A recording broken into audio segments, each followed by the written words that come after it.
मुनर्रिफ अराकीन से मुतल्लिक article 63A की तशरीह की सदारती रेफरेंस पर सुप्रीम कोर्ट के 5 रुकनी लार्जर बेंच का फैसला सामने आ गया।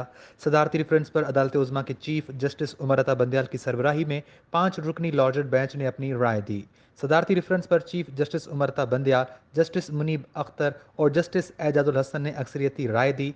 पाकिस्तान तहरीक इंसाफ की दरख्वास्तें खारिज कर दी गईं, जिसके बाद मुनर्रिफ अरकान ताहयात नाअहली से बच गए।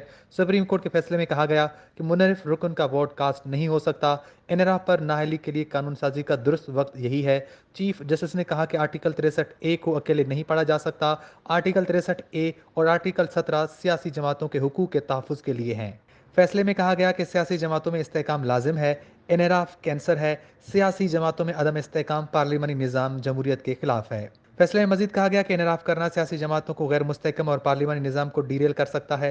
सुप्रीम कोर्ट के अक्सरियती फैसले में कहा गया कि सदारती रेफरेंस में पूछे गए चौथे सवाल को वापस भेज दिया गया है। जस्टिस मजहर आलम और जस्टिस जमाल खान मंदोखेल ने इख्तलाफी नोट लिखे और अक़लियती फैसले में कहा कि वो अक्सरियती फैसले से मुत्तफिक नहीं है।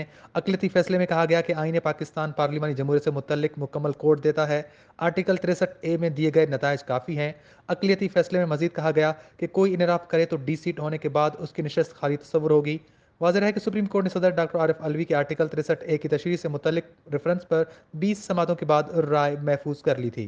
सदारती रेफरेंस सुप्रीम कोर्ट में 58 दिन तक जेर समात रहा। अटारनी जनरल खालिद जावेद की दलाल से रेफरेंस का आगाज हुआ।